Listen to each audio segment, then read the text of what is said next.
Hello everyone, কেমন আছেন সবাই? আশা করি অনেক ভালো আছেন।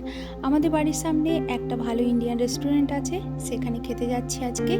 তো ইন্ডিয়াতে তো 500 টাকাতেই মোটামুটি যে কোনো রেস্টুরেন্টে ভালোই খাবার পাওয়া যায়, কিন্তু এখানে রেস্টুরেন্টে ঠিক কত টাকা খরচ হয় আর সেই টাকাতে কতগুলো খাবার পাওয়া যায়, মানে কত ধরনের খাবার পাওয়া যায়, সেটা আজকে আপনাদের দেখাবো।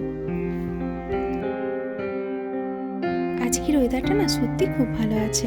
এখানে তো আস্তে আস্তে এবার গ্রীষ্মকাল শুরু হয়েছে, তাই জন্য দেখুন চারিদিকে এরকম গাছ পাতা সব কিছু দেখতে পাবেন। খুব ঠান্ডা লেগে গেছে রিব্বা, হাঁচু হচ্ছে।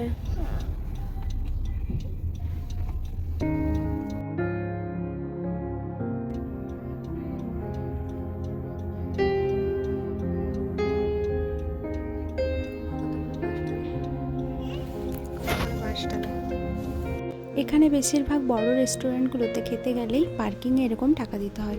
তো আমরাও একটা টিকিট এখানে কেটে নিলাম, $2 মতো লাগলো এখানে। এখানে বাঙালি রেস্টুরেন্টের মালিক খুব একটা বেশি দেখতে পায় না, বেশিরভাগই পাঞ্জাবি, সাউথ ইন্ডিয়ান বা গুজরাটি এরকম হয়ে থাকে। তো আমরাও প্রায় কাছাকাছি এখানে চলে এসেছি এই রেস্টুরেন্টের কাছে, জাস্ট এখান থেকে 2 মিনিট আমাদের হেঁটে যেতে হবে। আর এখানে জানেন তো খুব ভালো ভালো ইন্ডিয়ান যে খাবারগুলো সেগুলো খুব ভালো পাওয়া যায়। তো এই যে এই রোডটা ক্রস করব, আর এই রোডটা ক্রস করলেই আমাদের রেস্টুরেন্টটা, নাম হচ্ছে শালিমার। এখানে চিকেন মাটন সমস্ত কিছু পাওয়া যায়। আর দাম এবারে জানি না কতটা বেশি হয়েছে, আগের বারে যখন গেছিলাম তখন বেশ কম দামই ছিল। তো এই যে এখানে আমরা বসে পড়েছি, আর এই যে এখন আমরা খাবার নিচ্ছি। এখানে রাইস আছে, তারপর মাটন, চিকেন, আরও বিভিন্ন খাবার আছে, পানির আছে, তারপর ডাল আছে, আরও অনেক ধরনের আছে আর কি। তো আমরা অল্প অল্প করে নিলাম খাবারগুলো। খেতে কিন্তু খুব ভালো হয়েছে, স্পেশালি মাটনটা খুব ভালো লাগছিল। অল্প অল্প ঝালও আছে, আমাদের মুখের স্বাদের মতো। আমরা যারা ভারতীয় এই খাবারগুলো তো পছন্দ করি, কিন্তু এখানকার যারা আমেরিকান তারাও কিন্তু এই খাবারগুলো বেশ পছন্দ করে দেখেছি। আমি যতবারই এই রেস্টুরেন্টে এসেছি ততবারই কিন্তু ভারতীয় আছে, কিন্তু আমেরিকানও অনেক দেখেছি যারা এই খাবারগুলো বেশ পছন্দ করে।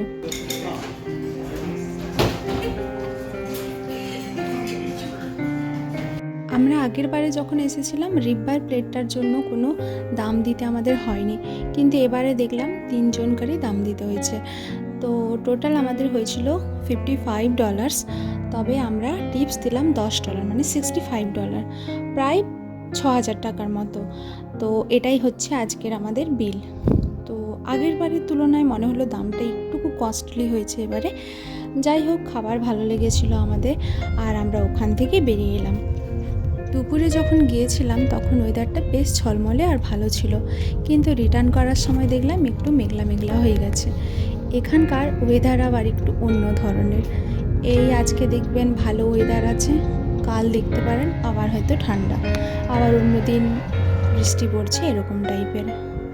আর এখন তো বেশ ভালো করে চতুর্দিকে গাছপালা সব কিছু আছে, দেখতে জায়গাটা যে কোনো সময়েতেই খুব ভালো লাগে।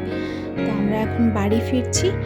আর আপনারা যারা ভিডিওটা দেখলেন অবশ্যই কমেন্ট করবেন আমাকে, আর সকলে খুব ভালো থাকবেন, সুস্থ থাকবেন। দেখা হবে নতুন আরেকটি ব্লগে। চ্যানেলটা প্লিজ সাবস্ক্রাইব করবেন। এখানে যে রেস্টুরেন্টগুলো দেখতে পাবেন, এখানে প্রচুর স্টুডেন্টরা কাজ করে। তারা হচ্ছে নিজেদের পড়াশুনোর ফাঁকে একটু একটু করে টাকা ইনকাম করে, যাতে নিজেদের যা খরচ, পার্সোনাল যে খরচগুলো আছে সেগুলো ওঠাতে পারে।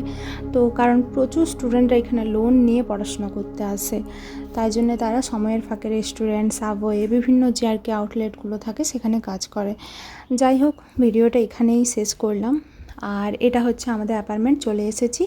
রিব্বা এখানে আরেকটু খেলবো বললো, তাই জন্য এখানে এখন দাঁড়িয়ে ও এখন খেলছে।